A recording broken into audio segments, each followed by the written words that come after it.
Hi, folks. It's Mountain Man coming to you 2 minutes late from parts unknown. I hope everyone is doing well, and I hope my voice is coming through good and clear. And boy, we had a good time today. I think. Did you all watch Marco Rubio, Christy Nome? Did you watch Donald J. Trump with the Golden Dome? And among a great many other things that are going on. It's all very exciting, and we're watching things, eating our popcorn, and of course, doing our part uh, to act rational and to get the word out as to what's happening. I see these senators when they're supposedly asking a question, like with Rubio, for example.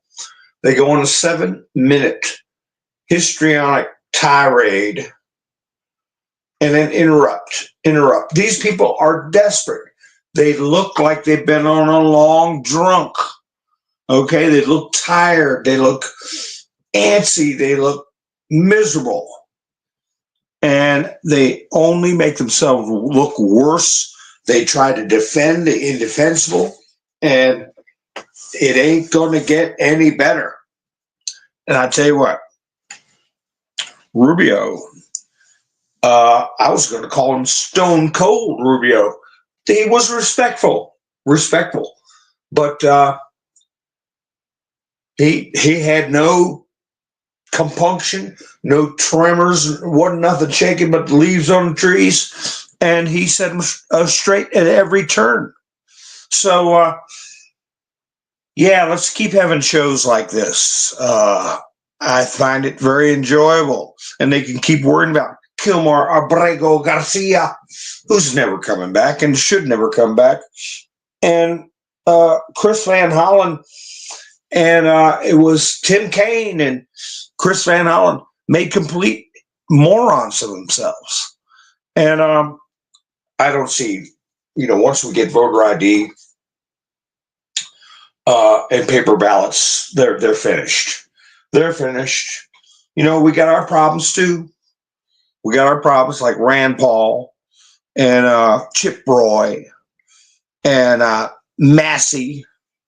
We'll go over that stuff along with a lot of other things. Hi, Benjamin. Hi, Kicking Bird.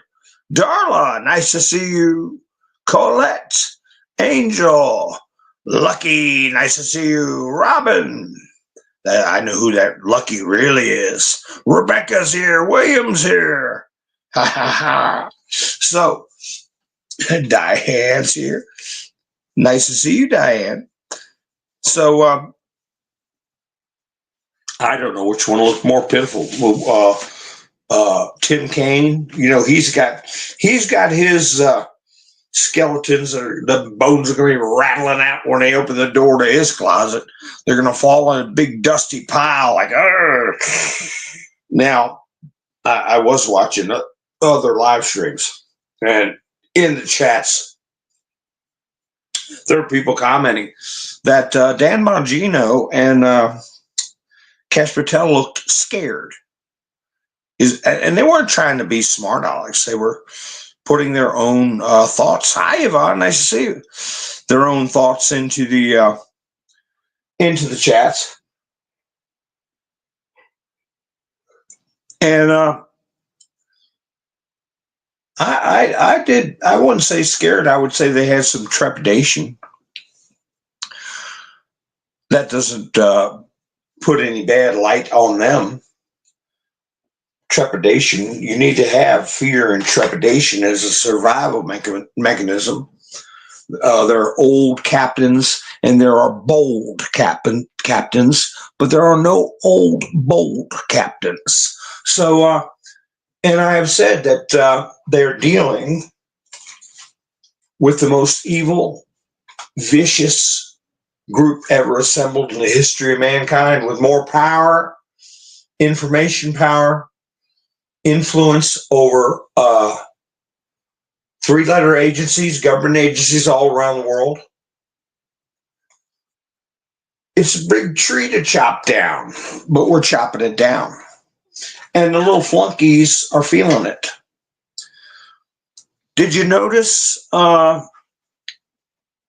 Mr. T said something else about Joe Biden? I talked last night. I said, well, Trump said he was vicious, mean person. He knew he was destroying lives. He knew what he was doing. Well, got a little different color on that. Hi, Miss Sue. Nice to see you.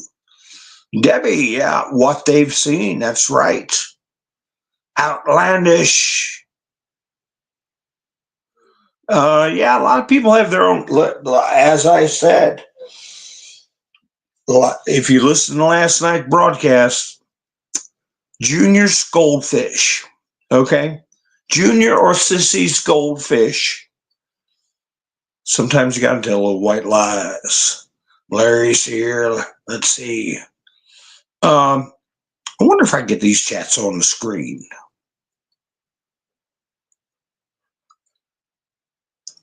I wonder if they let that. Let me see if I can do that. Layout settings. Oh, I don't know. Let me see. Oh, I hope I don't kick myself out. I better not do that. I'll probably screw up the live stream. But anyway,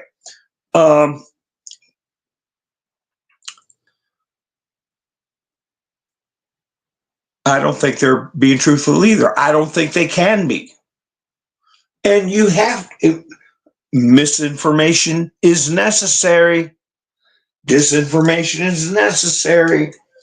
Remember that. Like I said about Epstein, I don't care. I don't care. I think he got packed off and the Saudis took care of him. That's what I think.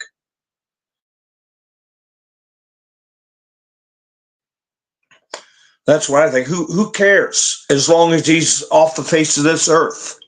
He's not somewhere relaxing and enjoying himself. Megyn Kelly, made a little comment. Well, maybe we'll be hearing from Jeffrey Epstein soon. Well, it might be an old tape recording or something like that, but it ain't gonna be from Jeffrey Epstein. So Marco Rubio, and Marco Rubio too. But as far as the A team there of Dan Bongino and Kash Patel, they're in a scary spot. Word on the street is that the reason Kash Patel is taking out the FBI building is because it's so polluted. It's so polluted with bugs, okay? Entrenched Marxist staff members. I guess they could go through there and figure out how to clean it out, but that would be one building would be subject to drop on purpose, just to sanitize it. Not from anything disease-wise or spiritual, although that's needed, but because of the bugs and listening devices, surveillance, all that kind of stuff. So they have ways of finding out whether they can have a conversation. X number of people are the only ones present. You know for sure that the people present didn't say a word, but then rumors go around about what you were talking about. That means, wait a minute, this place is bugged. And they're more vulnerable than Marco Rubio. Marco Rubio has got a very high level of security, being a Secretary of State and a former senator. I'm not saying they're cutting corners on Kash Patel and Marco Rubio. Kash Patel and Dan Bongino. But they have got a ringside seat, and they got direct access to very damaging information. Even though that it's been hidden, the closer they get, the more dangerous things get. Marco Rubio is kind of elevated. And if you listen to his testimony today, he said, well, I don't deport people. I take away visas. You know, he does a broad brush, like with USAID, USAID. And what's the other one? I forget. Peace and Prosperity Around the World Project, or what do they call it? All a bunch of money laundering slush funds.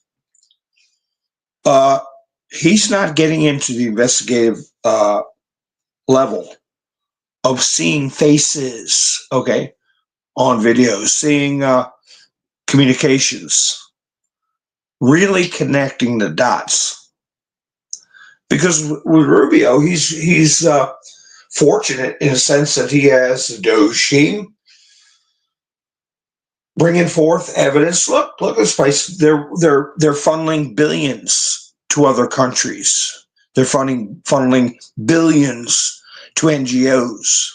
They're not doing what the name of the organization purports that they're doing. Oh, okay. Well, I can just withhold that funding or close that office. But when you get in the FBI, you're dealing with getting hard evidence, finding out stuff that very few people know about. Hi, Bambi, how you doing? Whiskey, nice to see you.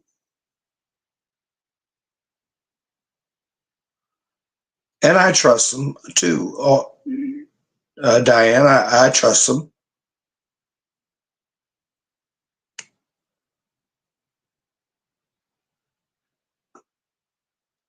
I'll just look through the chats. Yeah, I think all of them are doing well. All of them are doing good. Bondi too. The others I just mentioned. But back to what I was talking about with Trump. What else did he say about Biden? Did you hear it today? He said something unequivocal. And I think it gives a big hint as to what's going on. And the people involved are going to be very, very afraid. They are very, very afraid.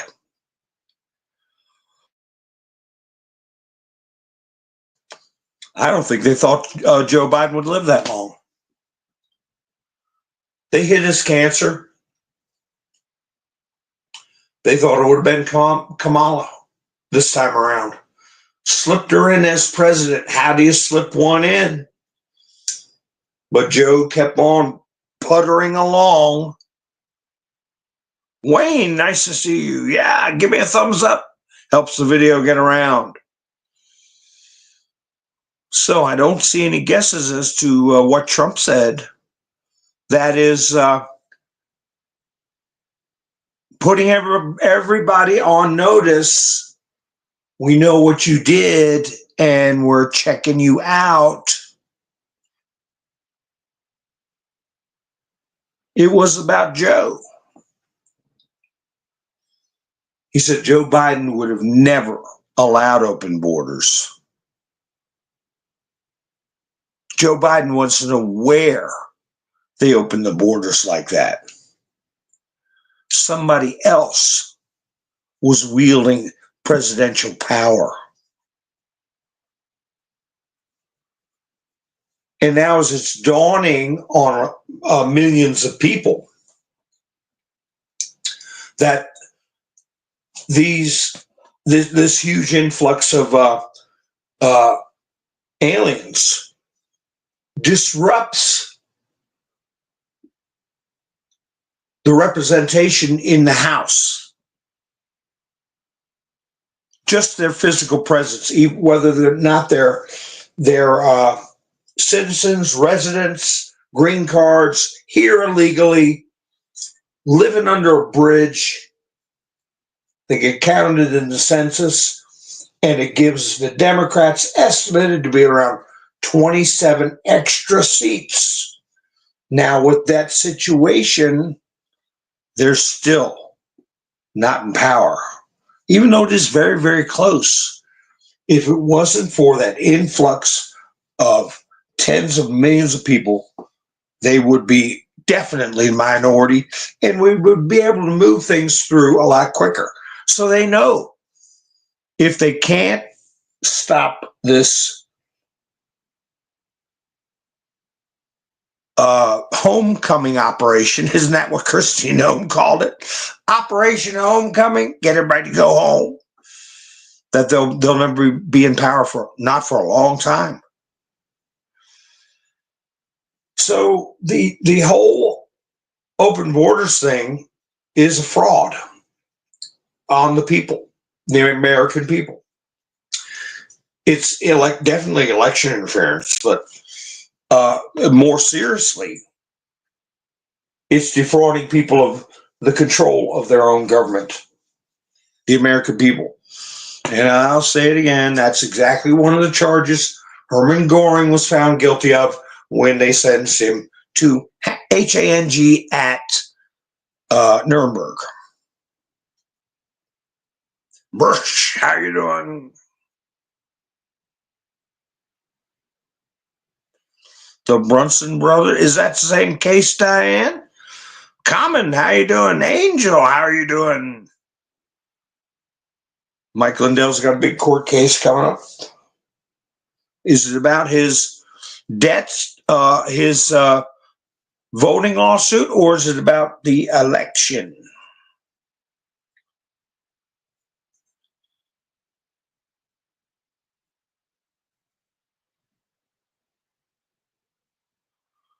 So it's going to be looked at very strongly who was behind this so-called Biden policy.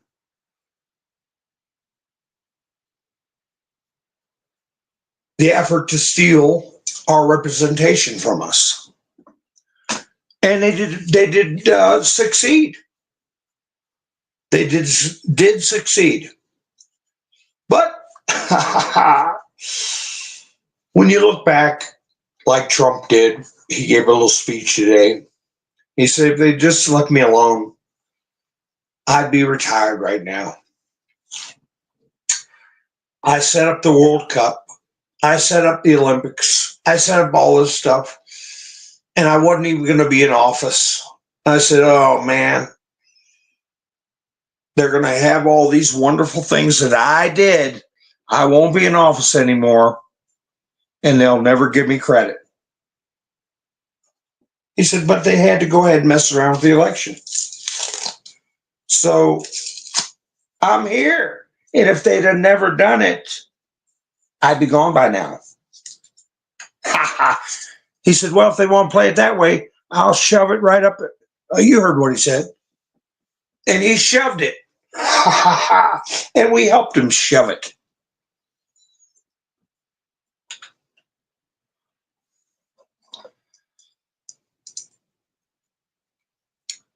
Brunson brother case has to do with something about Congress and the Senate. Is that about them not taking their oath? Not being sworn in? Remember that was going on.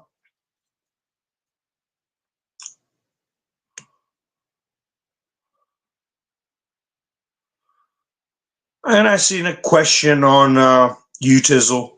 Do you believe Biden's health cover-up is the biggest scandal in American history?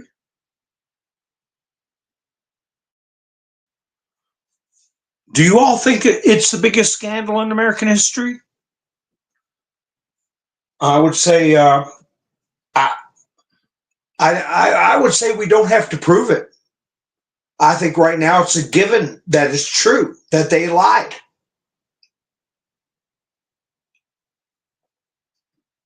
All these big shot news organizations are eating crow. Jake Tapper especially. So I would say it's the biggest known scandal in American history.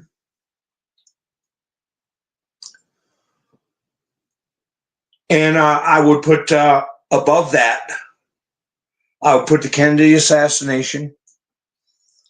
I would put Lincoln's assassination because I think that had a lot to do with people who were sympathetic to Marxist ideology, even though it was in its cradle at the time. I think he was purposefully left unguarded. And probably put McKinley in that box too, and the attempt on Reagan. I mean, you can't get any more direct usurpation of power than to assassinate the sovereign. Wouldn't you agree?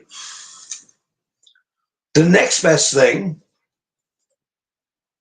is to have a debilitated sovereign and a Gremel worm tongue and a bunch of cronies running the show. And that's what they had this time around. A debilitated sovereign. Yes, Colette, Nixon was set up as well.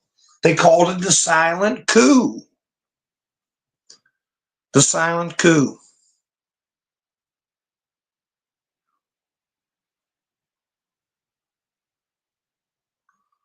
I agree, Colette. Well, Trump got a big victory in the temporary protective order with the countries you just mentioned, Cuba, Venezuela, 8-1. Crazy Katanji, she was the only one. But we've got these judges, Boasberg, Zenas. I just remembered off the top of my head. This latest one, his name is Chen or Chang or something like that. And I think they're all going on the same playbook. I read an article about what Boasberg's plans were to forestall the Trump agenda as far as immigration goes. I'll scroll through and see if I can find it. But it seems this Chen guy is following the same thing. He's the one that put a stop or said Trump could not, or Kristi Noem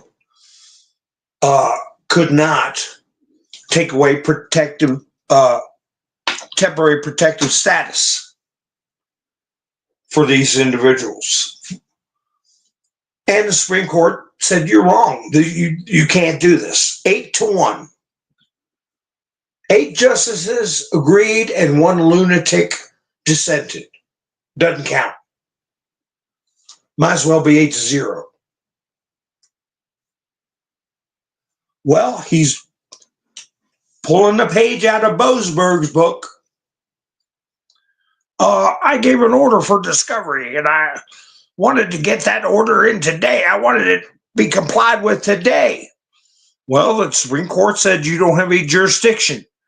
They didn't say anything about my order for discovery questions to be answered today. They just said something about the whole reason the case is brought. And of course, you got these ACLU attorneys egging him on. And I tell you,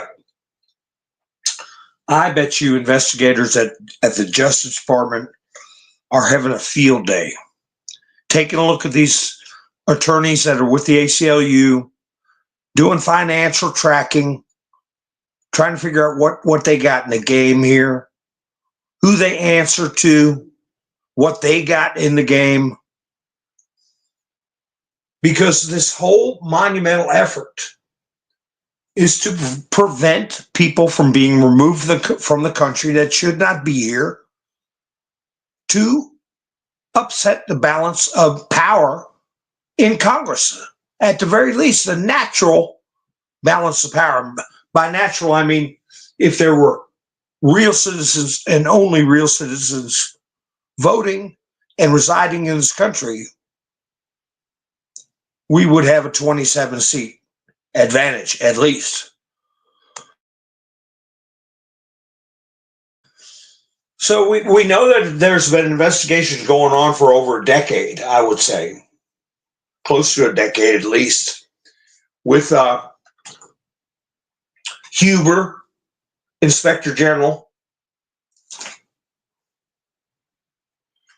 and Horowitz, Huber and Horowitz, and don't forget Durham. Don't forget Durham, and don't forget over 250,000 sealed indictments.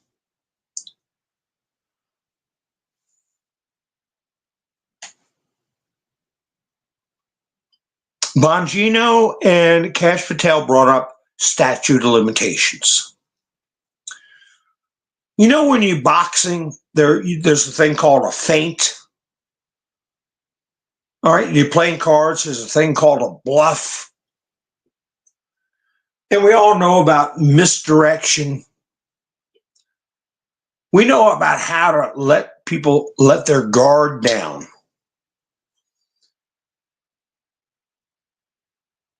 When Cash Patel mentioned statute of limitations, he said, well, 5 years have gone by and most of the things they did bad, it's all gone and we can't do nothing about it. Get them to let their guard down. Because as I've mentioned before, any act someone does after the initial act to conceal, cover up, is a furtherance of the act. And the statute of limitation clock starts over. From the time they lie, hide paperwork, conceal evidence,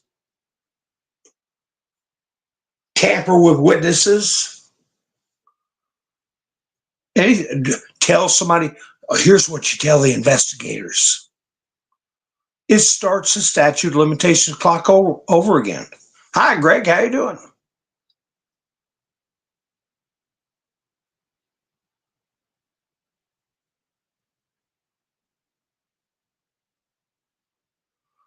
I agree, Diane. Auto pen justice. Newsom let all the inmates out. I was going to talk about that. They've got, they went from, here's our immigration warrant, which is a civil warrant. And everybody's would say, well, we don't got to honor civil warrants. And we're not going to cooperate. Well, they started making them criminal. So if Newsom did let them out, are you sure that he might be the next big arrest?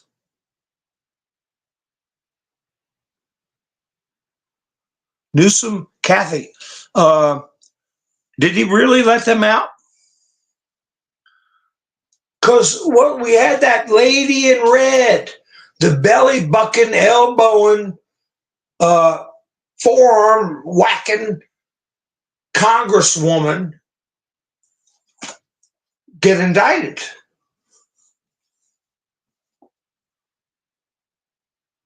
Who's next? Hi, I'm Miss Motorsports. How you doing?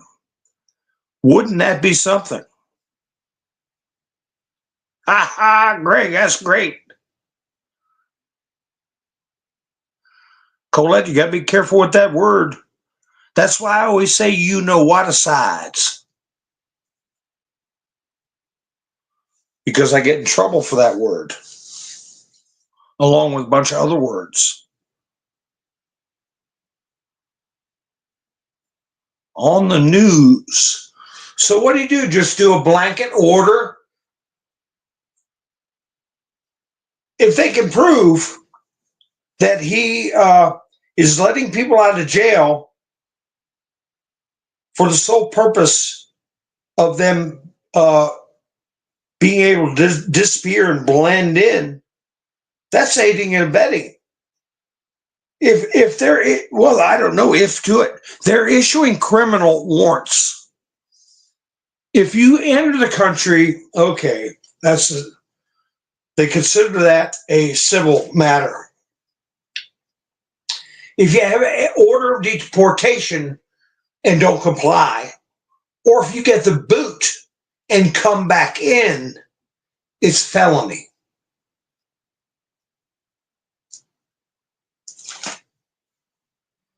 So if he's doing it, a governor's version of open the back door up to the courtroom, like former Judge Dugan did, she's looking at 6 years. And the lady in red, she's looking at 8 years.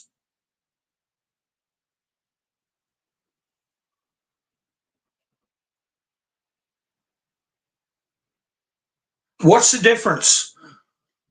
Saying, oh my gosh, these people are going to get arrested and deported, so I will set them free so they can disappear. What's the difference between that and escorting somebody out of the back of your courtroom? And Newsom, we always thought, everybody thought,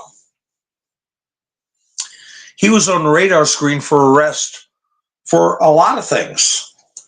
The bullet train, I saw somebody make a comment about the train to nowhere, going to go nowhere. Massive fraud. Money just disappear with nothing to show. The wildfires. Somebody should do a study. How many houses could have been built from the timber that was burned up in the last, say, 10 years since Trump started his campaign? How many houses could have been built with the timber that was left? I already talked about how much pollution was put out that you couldn't run every car in the country and match the amount of pollution from these purposefully started fires or purposeful negligence to allow the forest floors to be dry, brittle, and then get that big government money. So he was looking at that problem, and who knows what else. I know his ex-wife got shipped off to Greece. What's her name? Kimberly Guilfoyle. I never could figure that one out.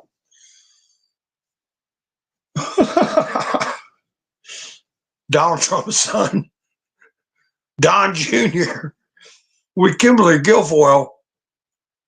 I saw some pictures of her on thumbnails on YouTube, and I said, my God. She had that, what I call it, whacked in the face with a flat shovel. Her plastic was degrading or something. And I don't want to be too rough because she exudes conservative thought and always been rambunctious in support of Trump. But man, but when I look at Kellyanne Conway, married to George Conway, and then what's her name, married to the Lizardhead James Carville. What was her name? Who was married to James Carville? Mary Madeline. Mary Madeline, James Carville. Talk about oil and water, politically speaking. Kellyanne Conway and George Conway, oil and water. So I guess, yeah, Kimberly Guilfoyle with greasy Gavin Screwball makes sense. So I shouldn't make any more comments about her general appearance. Andrew, how you doing?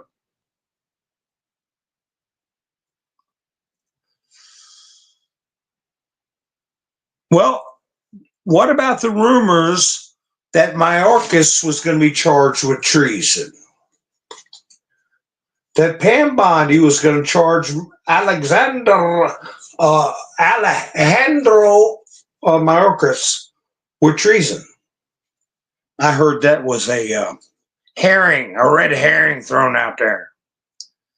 I think somebody's going to get charged with it, multiple people, but I don't think just yet. But I think, let me see. Oh, here's a button.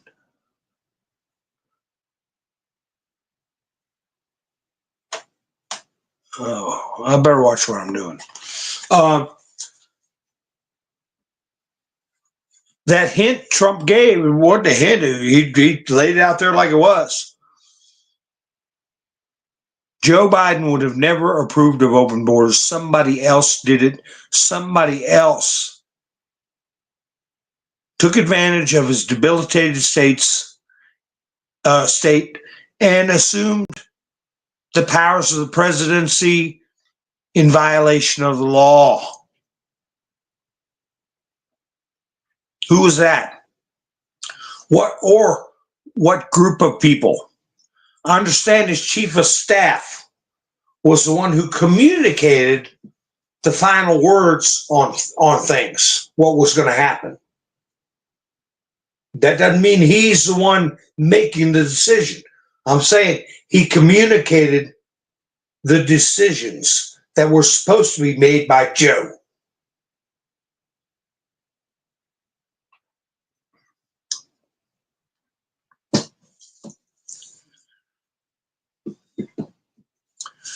Well, that's right, Colette. They tried to impeach Mayorkas. They missed it by one vote.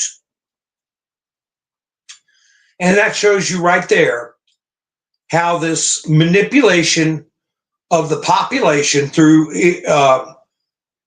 flooding the country with illegals has deprived us of control of our own government, defrauding the American people of control of their own government. They said no tax on tips act passed 100-0.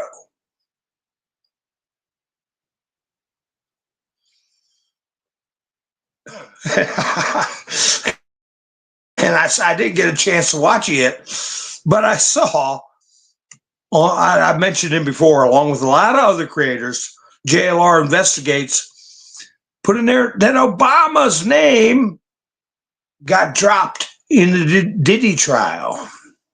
I don't know how far that's going to go. But you know, that has got worldwide attention.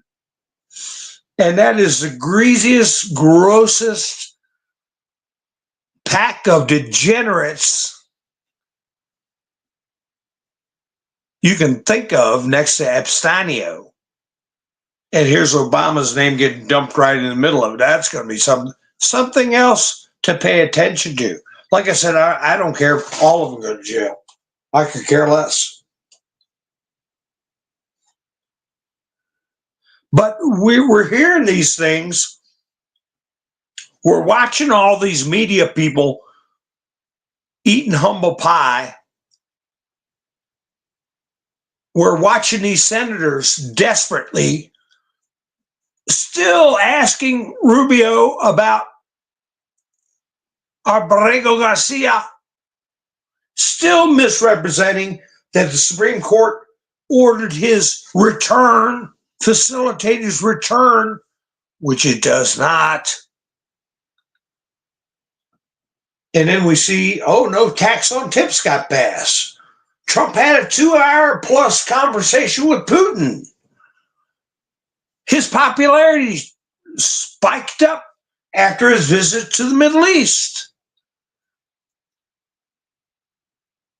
So they're being confronted with surprise after surprise, hint after hint as to who's being investigated, after hint. A congressperson getting arrested, other people being looked at. In the shadow of Bob Menendez sitting in federal prison. His wife, gold bars, They're all shaking in their boots. Yeah, 100 to 1. So the committee is 100 people, Miss Menderson?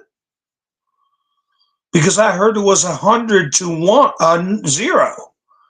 That tells me that is the Senate.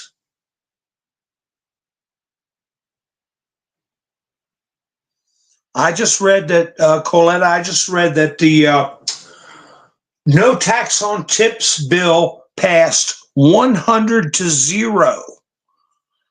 Can somebody goggle that? Because there aren't any 100-member committees. The Senate has 100 people.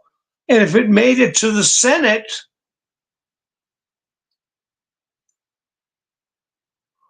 the big, beautiful bill got out of House Committee, Colette. Justin, how you doing?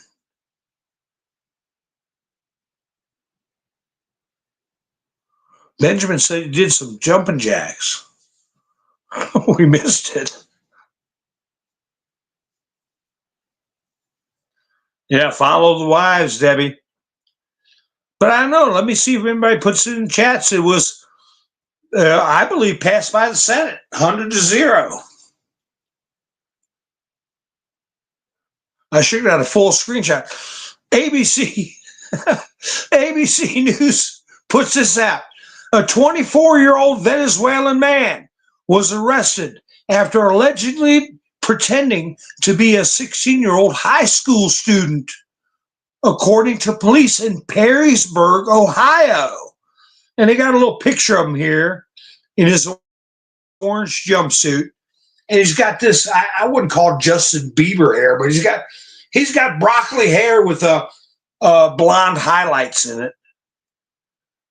And his name is Anthony Emmanuel Labrador Sierra. Say that 10 times fast. Allegedly began posing as a teenager in January 2024. Labrador pleaded. How do they pick which name to be the last name? They call him Labrador. But that's right in the middle of all his names. I don't know how you pick that. Anthony Emmanuel Labrador Sierra pleaded not guilty to forgery charges on Tuesday. Authorities have said they reached out to the U.S. Border Patrol for assistance in their investigation. Now, why would he be posing as a 16-year-old high school student? Something nefarious going on there. He's not dressed up like a female. Maybe just trying to avoid deportation. I don't know. Here's JLR investigates. Diddy trial bombshell. Barack Obama name dropped. I'll have to go back and watch that.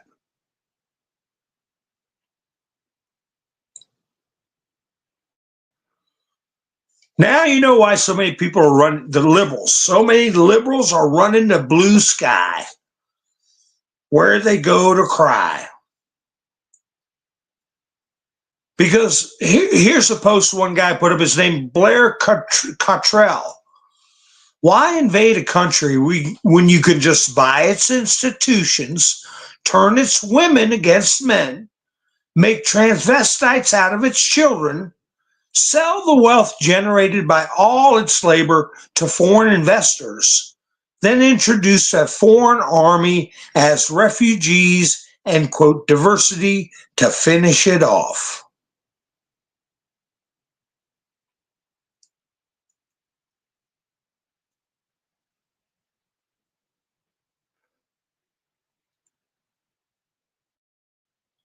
The next one under pressure is that Chicago mayor.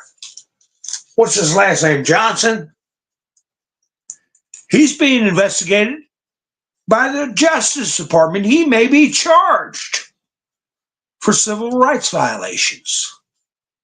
Babylon B put up a funny, I might save that for my next picture show.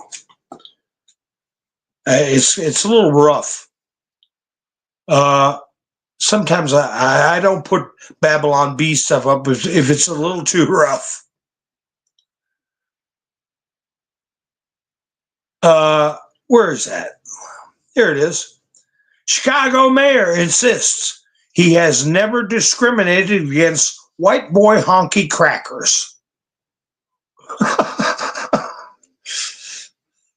But he made public statements that, everybody's black because they're generous. They're great people. What's that say about everybody else? That they're not? So he got a letter, and he's going on the shows. They're misrepresenting what I said.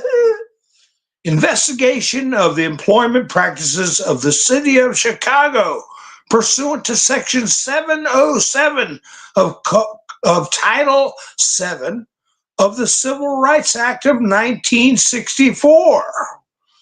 Dear Mayor Johnson, the Department of Justice is opening an investigation to determine whether the city of Chicago, Illinois, is engaged in a pattern of practice of discrimination based on race in violation of Title VII of the Civil Rights Act of 1964.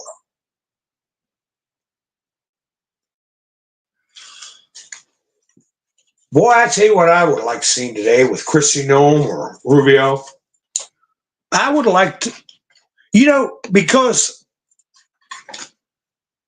every county, parish, whatever, wherever you live, whatever you set up, they have their own budgets generated from property tax revenue, sales tax revenue distributed by the state funds distributed to counties that have to do with public assistance, housing, food stamps, their contributions to Medicaid or health insurance, subsidized health insurance. I'd like to see individual counties even being audited. How many people who are non-residents or unlawfully in the country, how much money they get in your county? And break it down into a cost per taxpayer. How much did it cost you? Just the state and county expenditures. Never mind the money they're urinating away with the feds. Is it $1,000? $2,000? Boy, I bet you in some places like in California and Colorado, it's way more than that. We've seen people in chats talk about they're paying $7,000 a year just in property tax. On top of however much they pay on state income tax, sales tax, whatever other kind of garbage they got floating. Some places they tax you to use your own can, your own Johnny house. They call it a flush tax. How much did it cost the people? That audit of individual counties, these lunatics, people that the average well-meaning, hardworking citizen doesn't even know these people are in power because they don't pay attention to local politics because they're too busy trying to make their house payment and pay their flipping taxes. Meanwhile, you got these lunatics running for school boards, board of supervisors, aldermen, or whatever that make decisions about your money. And you don't even know who they are. And they're giving stuff away hand over fist to people who shouldn't be here because they know if they didn't have those extra bodies, they wouldn't be in power.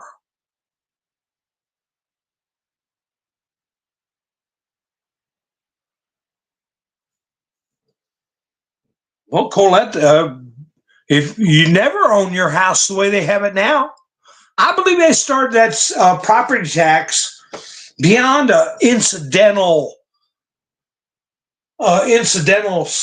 tax for roads and stuff. I think they started it after the Civil War. Because I remember a scene from Gone with the Wind where Scarlett O'Hara was in the house by herself. Her father had died. The war was lost. And her farm manager left her. He comes back wearing fancy clothes. He said, I'm going to buy this place from you, Miss Scarlett. I'm going to buy Tara from you. And she said, it's not for sale. And she's there all grubby and dressed all dirty and a handful of slaves that had nowhere to go and didn't want to abandon because it was like family. You know, they called Mammy for a reason. Raised Scarlett. And she's there tilling the fields. They're working. And this guy comes by and said, you might as well just sell this place to me. She said, I'll never sell it to you. And he kept on and made wisecracks in his fancy suit. And she reached down and grabbed a gob of dirt and whopped him in the face with it. And she said, this is all a Tara you'll ever get. And he said, you wait till them taxes come due. We'll see. I'll buy that tax sale. Carpetbaggers coming from up north, picking over the bones of a defeated civilization. So, yeah, now, if you divide it up into 12 months, people are paying $700 a month, technically, in rent for their own flipping home. Because the bottom line is, if you give people the power to take money from you, they will find a way to take it, period. That's why I'm thinking the 16th Amendment is going to be on the ash heap of history when this is over with. Because if they allow it to remain, it'll be right back where it started. And the Supreme Court better limber up. They better get ready like they're going to go on a marathon run or they're going to go in a boxing ring or better limber up because there's a lot of cases going to be coming your way. And not just over this nonsense of keeping Abrego Garcia in the country. We're talking about a Marxist framework that has to be disassembled. Well, I won't even put it that way. It needs to be destroyed. Ground up into the mire of the streets.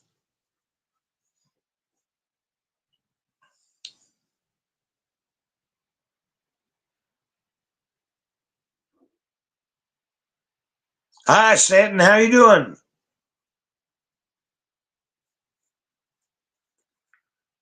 Oh, that's right, Benjamin. I mean, yeah, you have older people, they can't get out there on that ride mower or paint up eaves or clean their gutters anymore.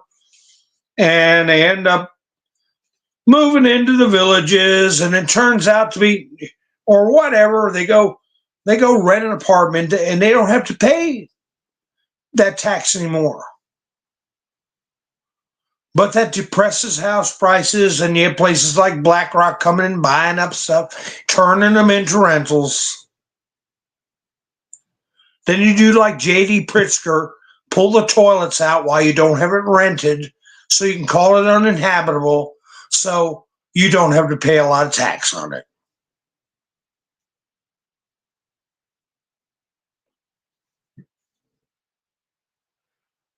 It's all a game. But you know what?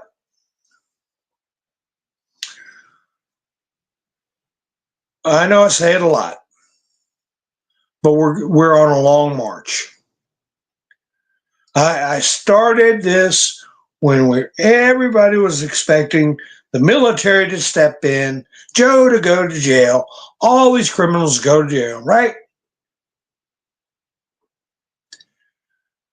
But then at the same time, we all say, well, it's going to happen on God's time. We all say that, right?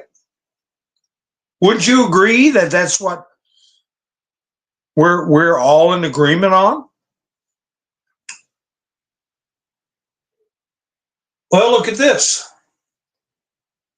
If it wasn't Donald Trump, it'd be somebody else. Somebody else would be in this role. I don't want to minimize Donald Trump, but I'm telling a fact. So when I compare him to Moses, it's not Donald Trump. It would be anybody in his situation right now.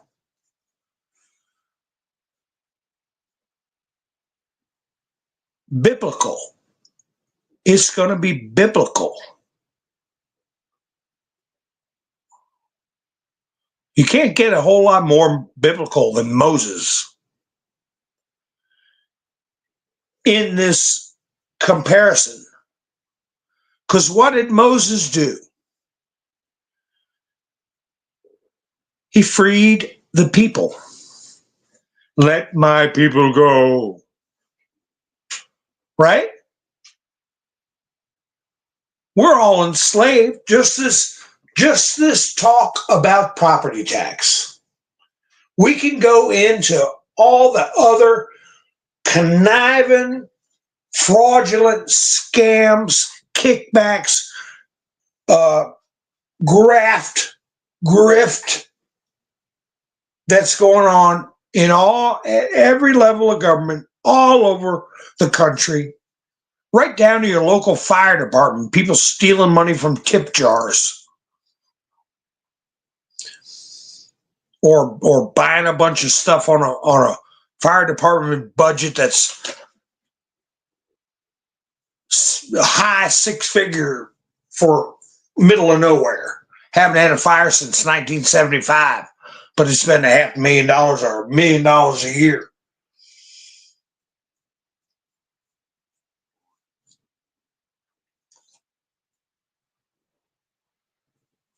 He wants to lead us to the promised land, free us from bondage, right?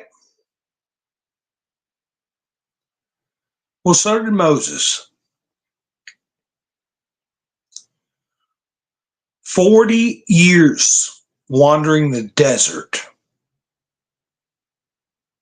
Now, I'm not saying it's going to take 40 years, but if it did,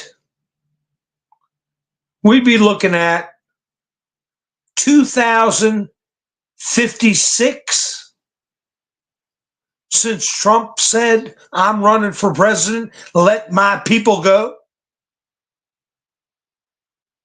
Think about it. And what happened to the first generation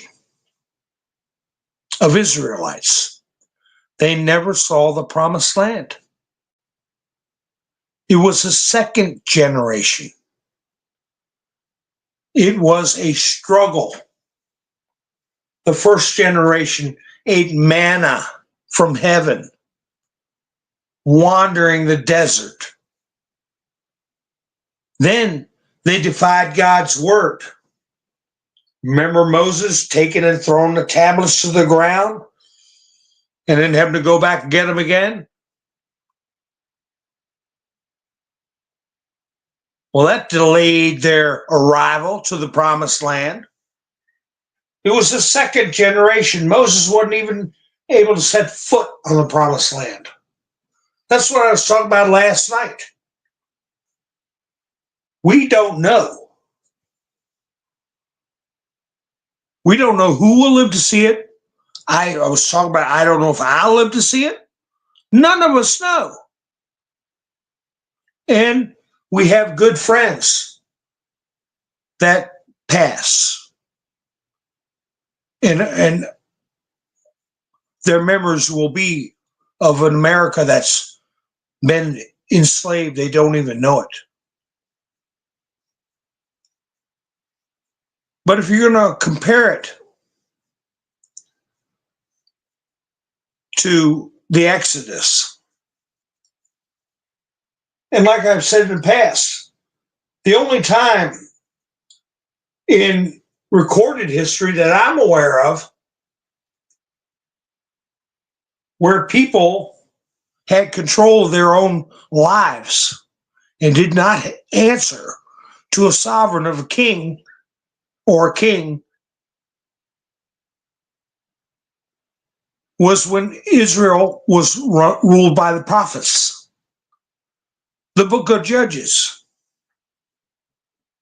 And then they demanded from God to have a king.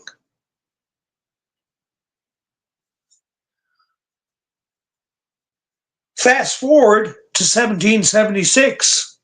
That's the only example I know of a nation of import that didn't have a king.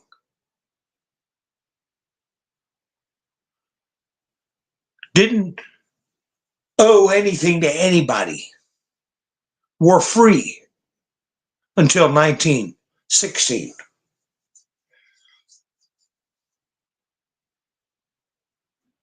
So when you look at it that way,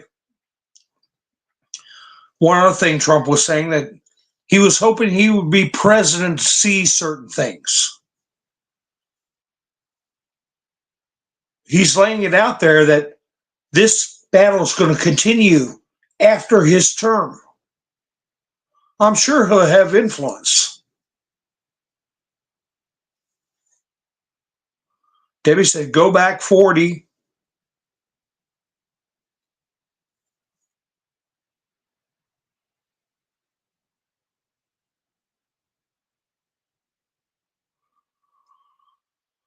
Who knows where we are on the timeline? The only one who really knows is God.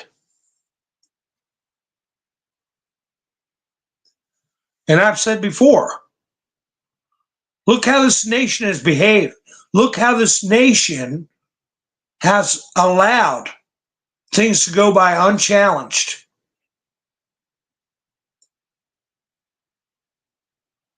How quickly it got corrupted. Just in the most recent past. From Morning in America, to Ronald Reagan. Remember that? Morning in America. To the decrepit situation we have now. But the groundwork was really laid during the first Hussein administration. But both Bushes and certainly Clinton were planned for the other team. The other team being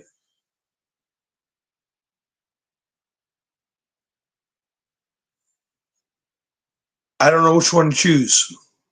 Baal, Moloch. I'm not kidding. Any faith, or they have to have faith in their vision, which is antithetical to everything God that pleases God, how you live. Certainly what Christ has told us, love one another as I have loved you. You think the Clintons played by those rules?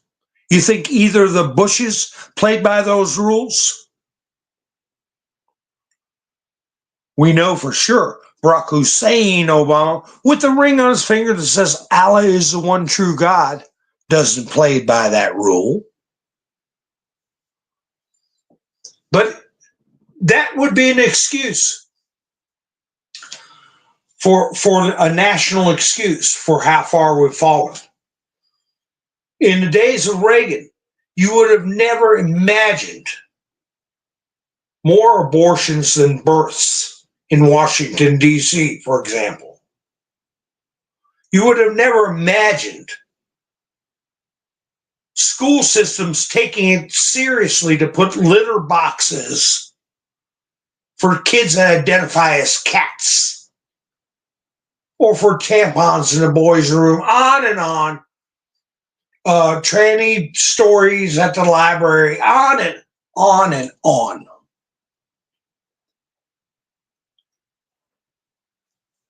So, what I've said in the past, do we deserve it? How far we've let things fall. I remember I've said before, my father told me late in his life, he said, you got to take a stand at some point. Well, I'm trying to make my fortune. I'm trying to make my life work. I'm trying to dodge slings and arrows and not get crushed by the machine. When and where do you stand? I was in local politics till my eyes fell out of my head, practically. I've done what I could do, so I thought. So the question is, are we a nation that has fallen too far? But will the efforts of many of the people I talked about tonight, including Donald Trump, and trickled down from there, and the people behind Donald Trump who are in the military, will their courage and their efforts make up for our deficiencies? Will they inspire us to do just like my father said, take a stand? And will that be enough to save our country from what I feel is the deserved wrath of God? I thought the Clarence Thomas hearings were disgrace and disgusting. Now we've got Diddy trial details on Kick, on Twitter, on every platform you can imagine. Kids from 6, 7, 8, 9 years old watching that filth like it's nothing.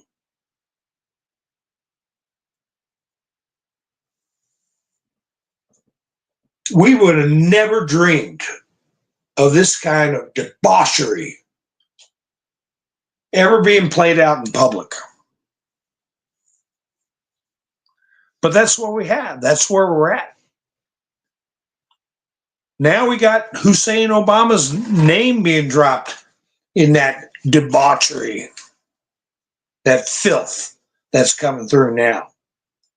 Look at some of the heroes people hold up. What's his name? Russell Brand's one. I told you I don't care. If somebody likes him, fine, like him. I thought he was a greaseball from the first time I ever heard of one of his programs, before I even found out the stuff he'd done in the past. And I said before, I could care less what happens to him. And who's that other one that went to Romania? That cyber pimp, Andrew Tate.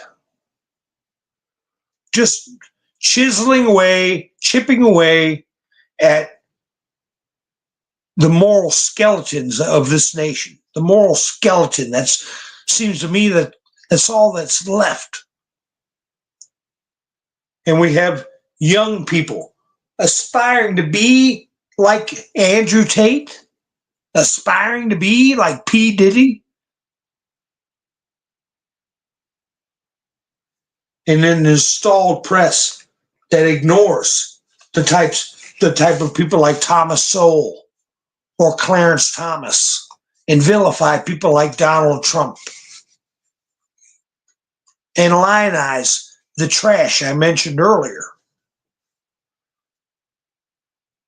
But then I think about when Abraham bargained with God over Sodom and Gomorrah.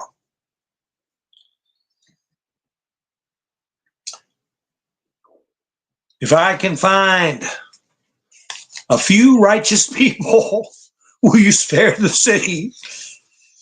How many times did he drop the number down? Well, if I can find 20 righteous people, if I can find 10 righteous people, and God said yes each time. Then he couldn't even find what was the last number of people Abraham got him down to. And it didn't work out, and Sodom and Gomorrah was no more. So I think of that story when I start to say to myself, I don't know if this country deserves grace or mercy. And if we do have a resurrection of spirit, a reprieve from the hell known as socialism or communism or Baal or Moloch or whatever they're worshiping, it can only come from us. Can't come from the military. It can't come from Donald Trump all by himself.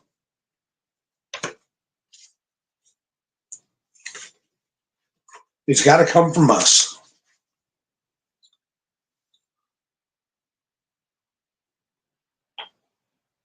Hi, Melvita. Who still follows them, Debbie? I don't follow them. I haven't watched Russell Brand. The stuff pops up on the. I mean, you had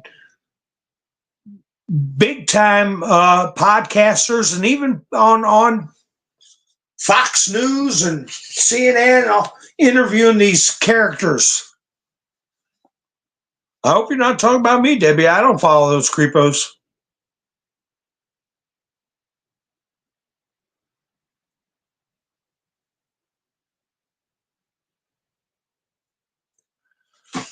So I tell you, I hope you all are watching Law of Self-Defense, Andrew Branco, because he goes over these court hearings.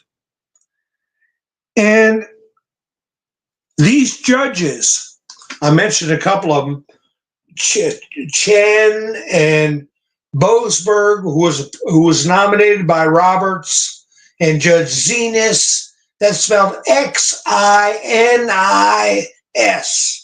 Zenas,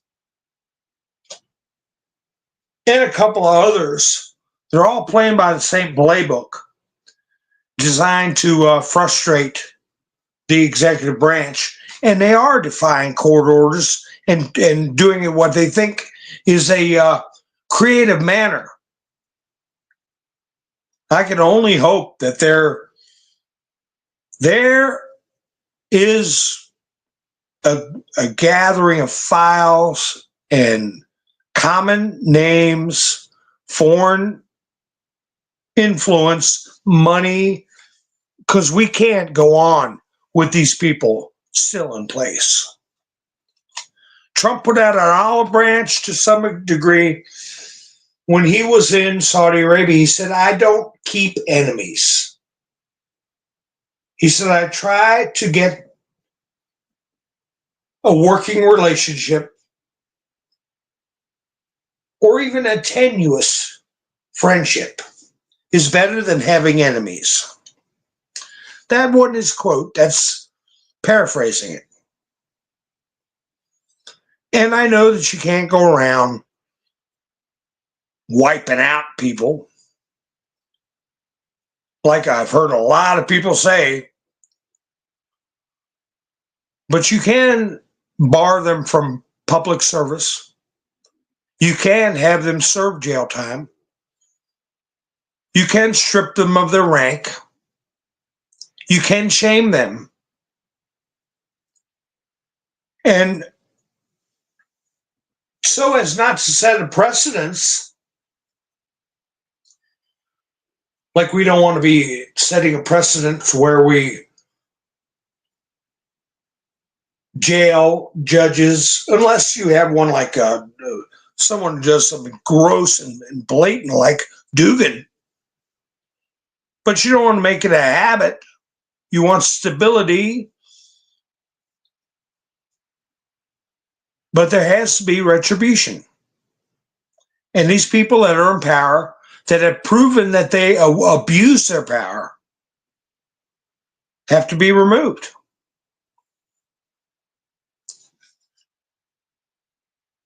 If they've broken the law, no one's above the law, they should lose their office.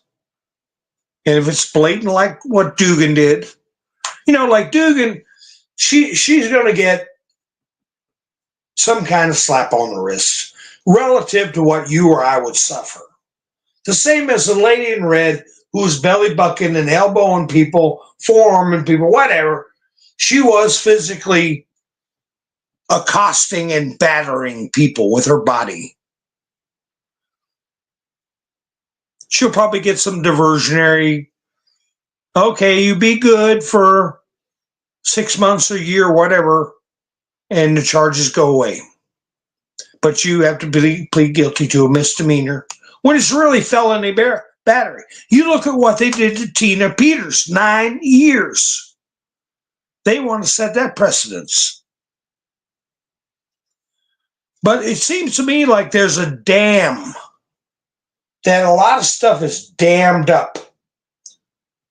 You got the judge that abused Tina Peterson. You got the people that Tina Peterson was trying to expose in Arizona.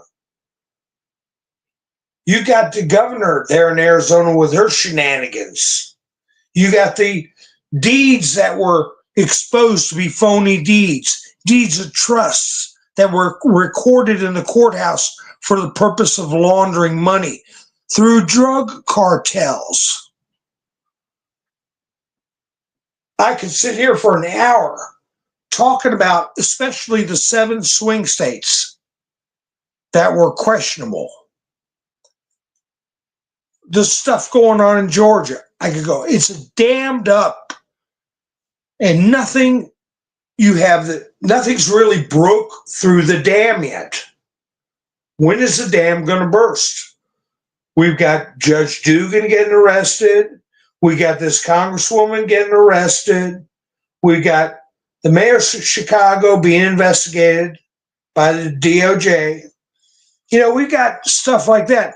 But when is it going to burst open? What is going to be the big event? Is it going to be Newsom for letting out? I don't know how many he let out or what excuse he used. Or was it a blend of people who are citizens and non-citizens? I don't know. Remember what James Biden said. Plausible deniability. Oh, I didn't let those people out because I wanted to help them avoid arrest. I gave a mass amnesty to everybody, whether they were citizens or non-citizens. Plausible deniability. But at some point, the dam's got to break. And what are we going to do? I like Rand Paul. But what's going through his brain? He wants to hobble the president's ability to tariff. He performs so well. He puts the criminal referrals to Fauci. He puts Fauci on public record.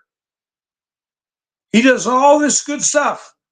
And then he comes up stirring up trouble in the Senate, frustrating Trump's agenda. And Chip Roy, the same way. Massey, the same way. So that's what makes me think between now and the midterms,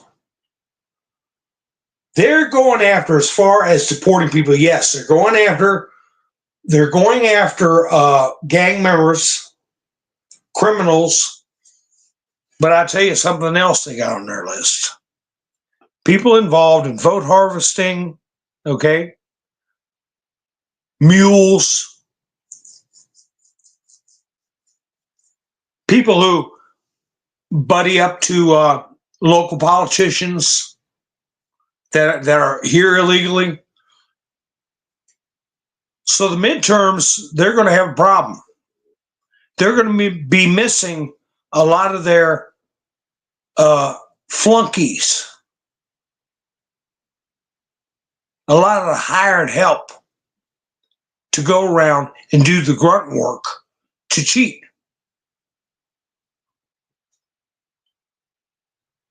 So that's why I'm thinking Trump is going to be on a path of success after success after success, bringing in trillions of dollars in foreign investments, bringing in tens of thousands of manufacturing facilities, not jobs. He said we lost 93,000 factories under Hussein to the present. He's going to bring them all back. Jobs will open up, opportunities going to open up, money's going to come in from foreign investment. He's going to build a golden dome. He's going to achieve peace. He's above the fray. They keep trying to tie Trump in to minutia, like Trump is really worried about Kilmar Abrego Garcia every day, or that he knew what was going on with that Congresswoman in New Jersey. He did. They're trying to tie him into. No, he's busy on the world stage. He's frying a big fish.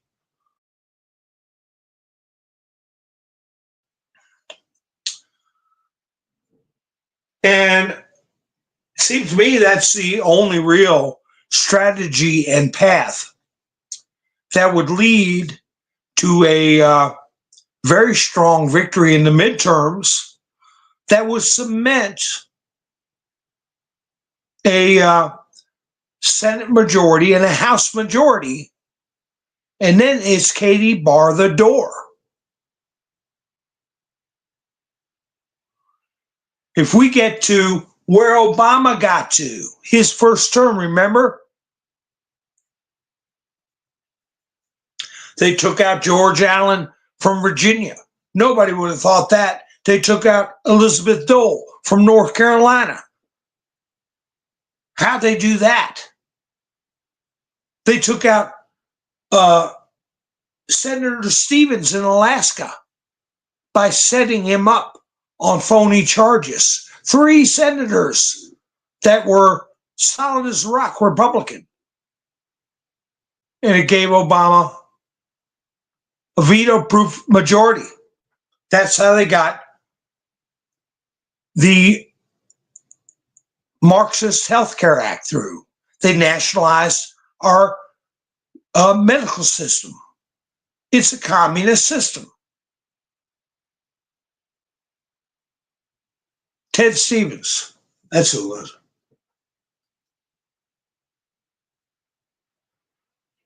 That's what Trump needs. But he will do it honest. We're going to keep showing these people as a desperate, irrational creatures that they are.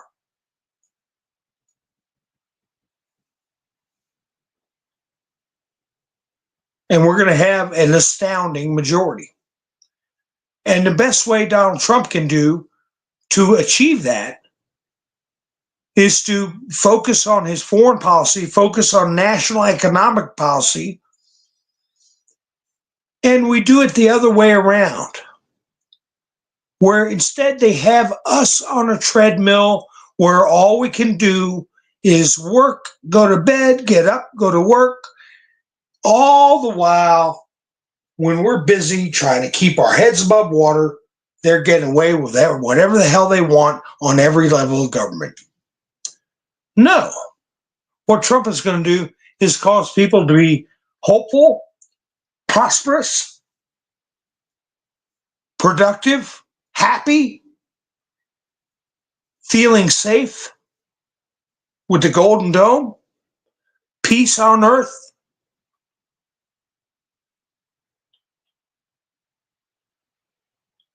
And we're going to pay attention. We're going to have time to pay attention to who has been trying to prevent us from living a good life. Who are the people that did not have our good in mind?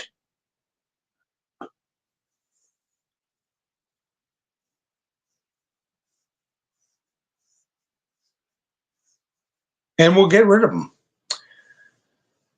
And like I said, that's when things are going to take, it'll be the first time a president in a second term will not be a lame duck. He'll be a soaring eagle.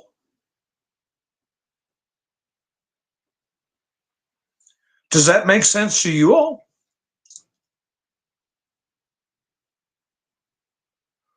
So right now we're going to watch them trip over their own feet, make morons out of themselves.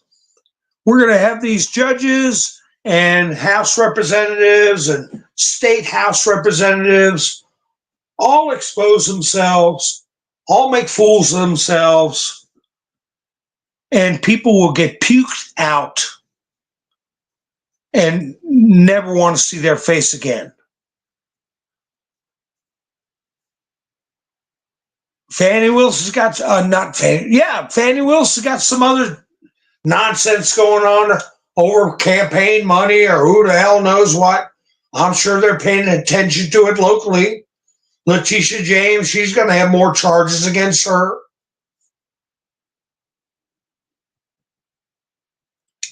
More and more, you're going to see videos of parents at school board meetings talking about how perverted and weird and sick and outright criminal things are going in the school systems. People are going to be seeing their board members they didn't even know existed and say, I want to get rid of these people.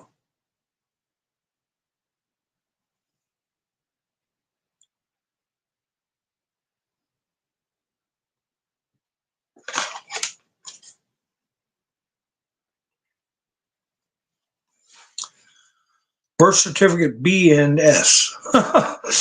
Well, I don't know what's going to happen with Obama. Like I said, we don't want to set a precedent of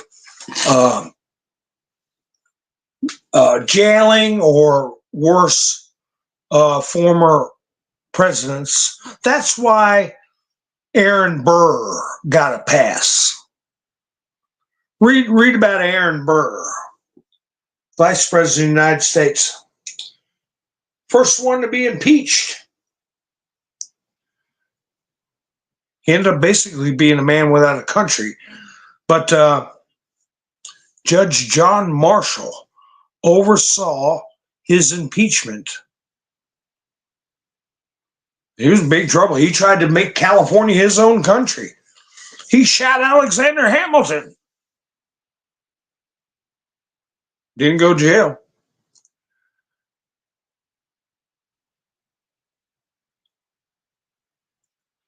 But then again, I may be wrong.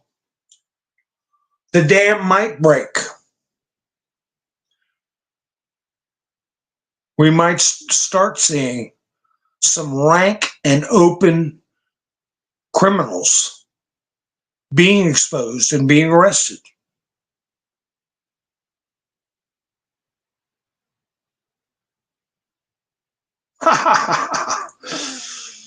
Thank you, Pappy. I went the whole broadcast, didn't mention anything about it.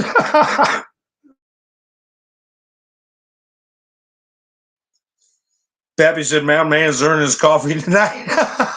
Well, I certainly hope I get a thumbs up. Though there must be another broadcast going on tonight. But anyway, I have a link in the description. Whoa, what happened to my screen? I have a link in the description for Buy Me a Coffee if anybody wants to help out. And Miss Mender Sue went by there the other night. I do thank you, Miss Mender Sue. I know you're out there. Is anybody out there?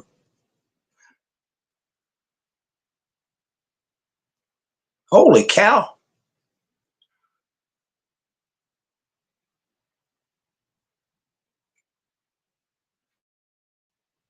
I'm just looking through the chats.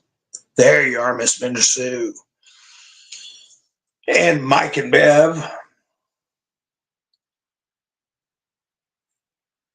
They stop by and say hi and help out with Buy Me a Coffee. And Shannon. I believe Shannon's a Rumble viewer.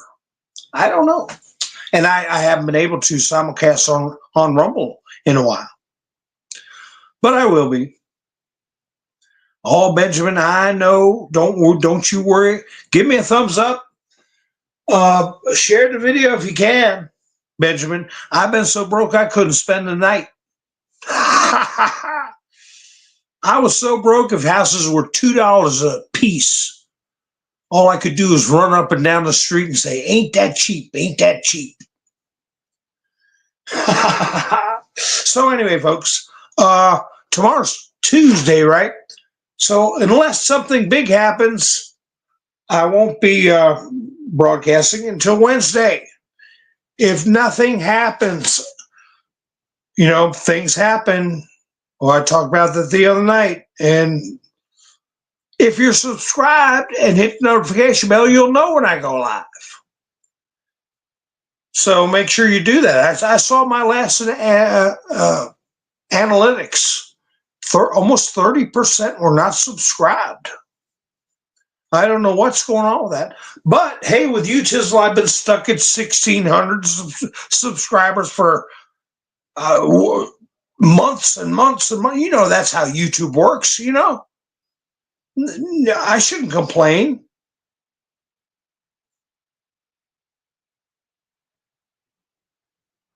Oh, tomorrow's Wednesday. Yeah, that's right. Thank you, Greg. Today is Tuesday. You know what that means. We're going to have a special guest. That's right. I had to make up for that day I didn't get to broadcast.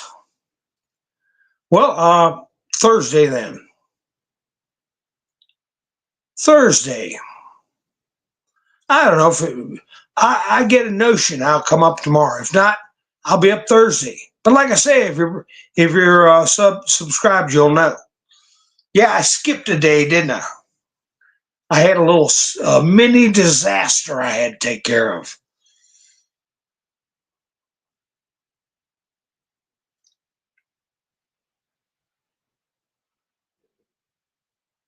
National holiday? Where you at, Greg?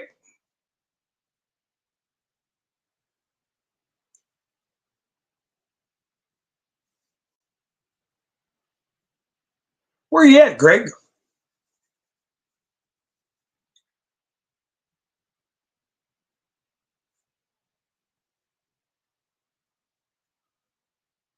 Yeah, today's the 20th. Oh, Alberta. Well, you guys are coming on board, aren't you? Alberta? Y'all got a lot of gas and oil and stuff like that up in that territory. I thought we could build a land bridge using Alberta to get up to Alaska. We have some friends in Alaska. I haven't seen in a while. Hope everybody is okay. Oh, Victoria Day. Okay. Queen Victoria, the grandmother of Europe.